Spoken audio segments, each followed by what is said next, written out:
On est beaucoup. Je pense que Michel Sardou, quand il commence, il n'est pas avec 20 potes. Moi, quand je commence le rap, j'ai 20 potes derrière moi, quoi.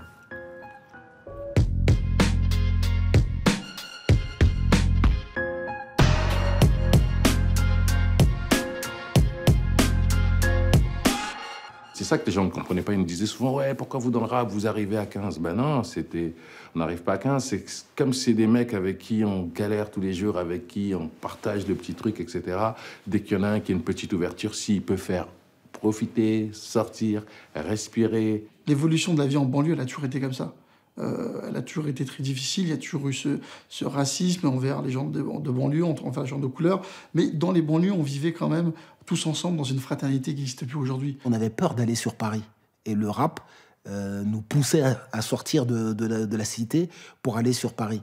Mais il fallait qu'on y aille à plein pour se sentir en sécurité. Ce sont des mecs qui sont issus de quartiers proches, qui se réunissent pour faire quelque chose de...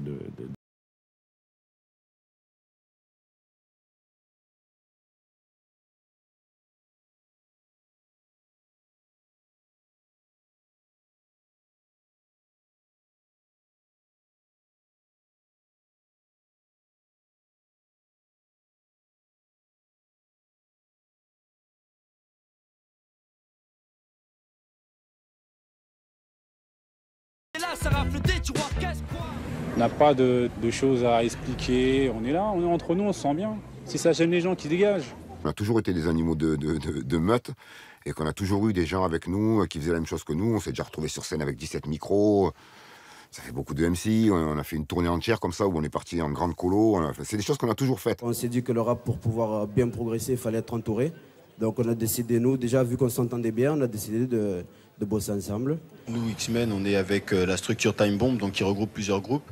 C'est vrai qu'il y a un esprit de famille parce qu'on se connaît tous plus ou moins de par le rap, mais avant tout, c'est aussi des affinités. Vis-à-vis des groupes comme Troisième Œil ou Funky Family ou Soul Swing à Marseille, ou que ça peut être des groupes comme X-Men, Lunatic ou encore les Deux Balles de Nègre, la Clica, enfin je sais pas. Je pense que maintenant, il arrive un moment où on a un devoir de tirer et d'aider au maximum tous ces groupes. Ce sont toujours les groupes qui arrivent, qui sont frais, qui amènent des choses nouvelles. C'est pas forcément les anciens groupes. C'est juste une vision sur une langue différente qui fait avancer le truc.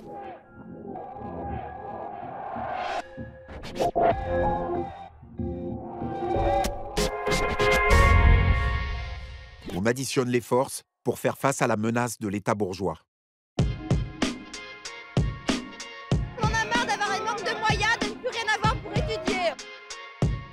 Il va falloir qu'on retrousse les manches et qu'on y aille 2 fois plus fort. Milieu des années 90, les ouvriers, les retraités, les étudiants se retrouvent dans la rue. Les artistes de rap, eux, se retrouvent sur des compilations.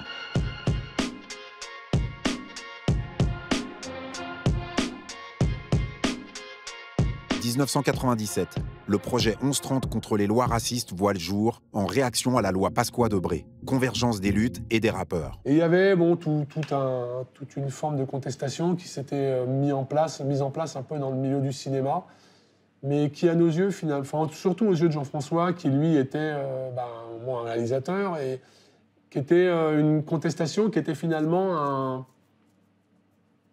un marchepied pour la gauche plurielle. C'est-à-dire que ça tapait sur la droite, mais ça évitait de parler des responsabilités qu'avait eu la gauche aussi dans cette situation. Il y avait plusieurs projets qui voulaient se faire dans le hip-hop par rapport aux lois, contre les lois Debré, mais nous, on n'était pas tellement d'accord, parce qu'on ne voulait pas attaquer que les lois Debré, on voulait attaquer toutes les lois.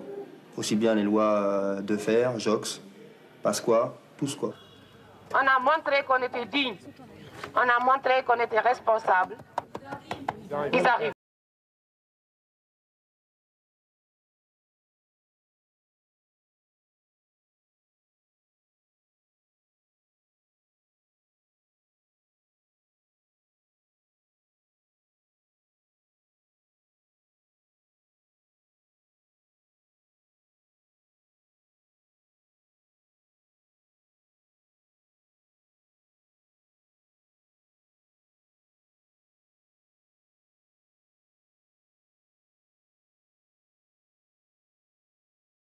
Français.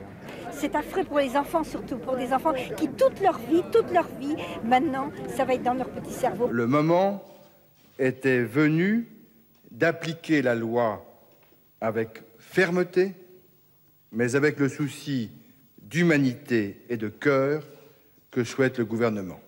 Il y a un contexte globalement idéologique, culturel, social, qui fait que ce projet a matché, quoi. C'est un morceau sans refrain.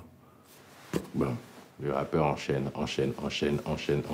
C'est vraiment, oui, le symbole, parce que même toi, écouter un morceau qui dure 11 minutes 30, tu vas pas le faire tous les jours. Le jour où tu vas le faire, c'est vraiment, voilà.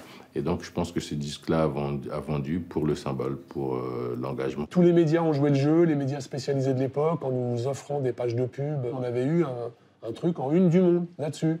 Libération a fait un papier. C'est un disque qui écrit, c'est un disque qui parle et qui dit pas n'importe quoi. Rappeler l'histoire de la France, comment on est arrivé ici, qu'on ne s'est pas tous donné rendez-vous en banlieue, etc.